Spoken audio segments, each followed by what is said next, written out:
The life of a researcher. It's such a peculiar job, spending a life in pursuit of knowledge and study. But what does that actually look like on a daily basis? Well, I can only talk about what it looks like for me.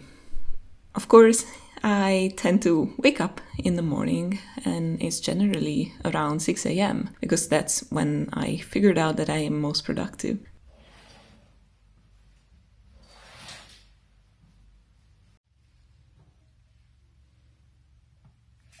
The first thing that I do is drinking a bit of water and then preparing my coffee.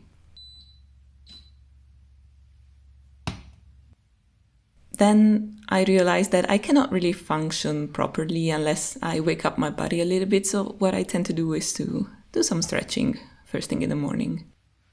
And before I start doing my job, what I like to do is to take time for myself and just read for like 1 hour, reading my own books. I do not own a couch or armchairs because I like to be used to sitting on the ground, so that's generally where I sit to read.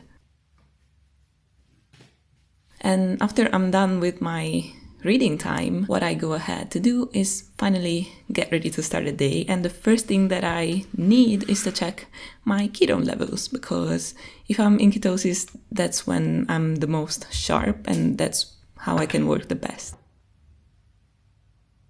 Yeah, my ketone levels are on point, so I can go ahead and start reading papers after I go for a quick walk to get a bit of fresh air in my body. Okay, I think you read the title of the video, and so you probably know that everything that I just said was kind of a lie. So actually allow me to start over and tell you what my day actually looks like as a PhD student and as a wannabe researcher. So let's go from the beginning. The 6 a.m. wake-up time is actually for real. I was not lying about that. For some reason, my body just works that way. I don't really need an alarm, and I'm gonna wake up at 6 a.m. The problem is that lately I've been having a lot of trouble actually falling asleep. And so when I wake up in the morning at 6 a.m., regardless of the time when I went to bed, it's quite not as good because I feel really tired and I have a hard time getting out of bed. Generally speaking, even though I wake up at 6 a.m., I just get out of bed around 7, actually also 8 a.m. So I already lost a couple hours of my day at that point. The first thing that I do is definitely to have coffee, but reading my own books is something that doesn't happen nearly as often as I would like that to be, especially lately with my sleeping problems. And in the day when I filmed these videos, I actually decided to bleach my own hair, so a couple hours went by just like that doing it. The whole no chair thing is actually for real, so I sit on the ground generally speaking, but it's more of a matter of saving space in my small apartment than it is about deep held beliefs about the benefits of sitting on the floor. And anyway, if we do the maths between the delay in getting out of bed in the morning and the 2 hours that it took to bleach my hair, it just wasn't until 10 a.m. that I got to work. The part about measuring my ketones was for real. I did that, but actually I did it because the night before I drank one too many glasses of wine, I think, and I was almost certain that that had kicked me out of ketosis, and I just wanted to check if I had to start from scratch with my keto diet. So nothing really romantic about that. And also about the walk to get fresh air in the morning. Yeah, I like doing that, but I was actually going to get another coffee because I am a coffee addict, which might have some implications in the whole no sleep thing that I'm going through.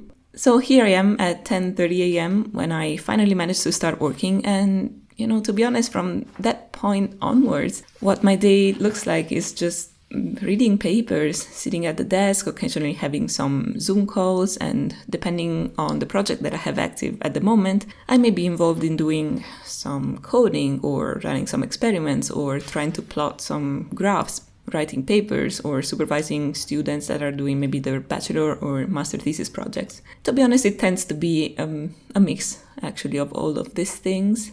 But as much as I would like to make it more romantic, it's actually very mundane. And as with every kind of job, there is hardly anything thrilling happening on a daily basis. Most of the times, the moment that gets to shake things up is the moment I get to go to the gym, just because I realize that I need to do some movement to keep my sanity going. But the moment I go back home, I often just sit back at the desk and finish doing some of the work that I left behind during the day and that I didn't manage to finish.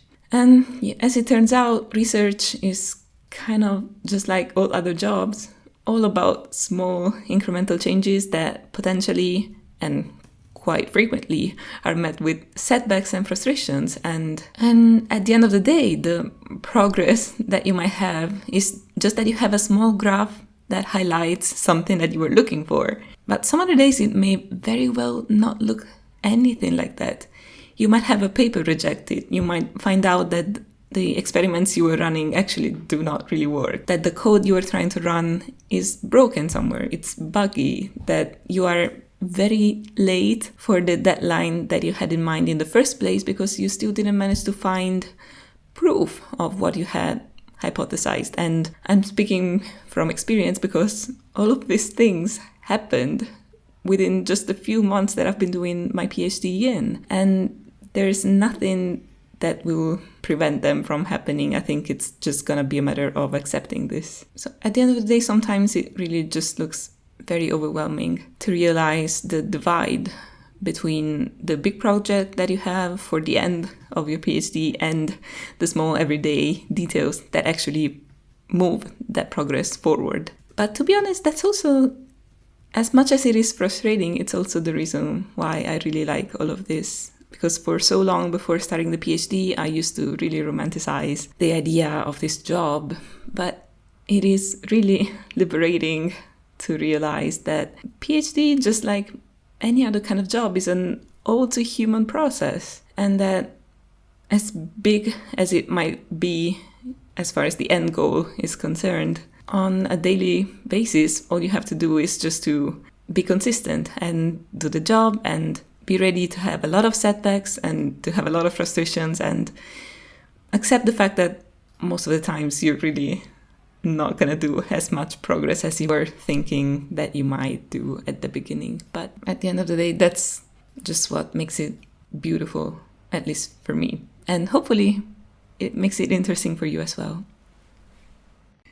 Hello everybody, it is Julia here, and I hope you liked this week's video. It was a bit different than the ones we've been used to on this channel so far, but I really felt like I wanted to do something like this to give an indication about the fact that despite, me getting headfirst into the productivity videos and note-taking and whatnot, at the end of the day, life really is way more realistic and not as schematic and automatic as it may appear to be from my past videos, where my tasks are laid out in full detail, my projects are perfectly defined, my notes are maybe spot on, I hope.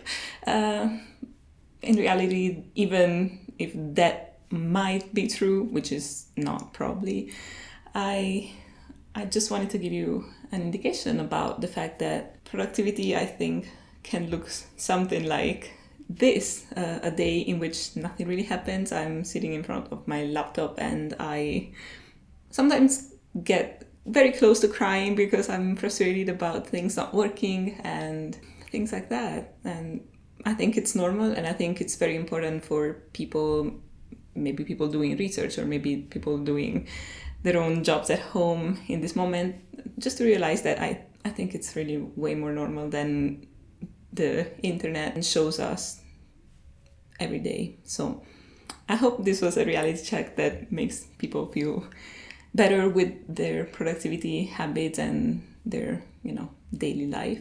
If you like this video, I would really appreciate if you could give it a like. And if you want to see more details about what a PhD life even means, I would be actually very happy to do more vlogs. I had a lot of fun filming this one, even though it took quite some time to edit because I'm still learning how to do these kind of things. But I would love to do that. And in any case, I will see you all again next Sunday. So bye.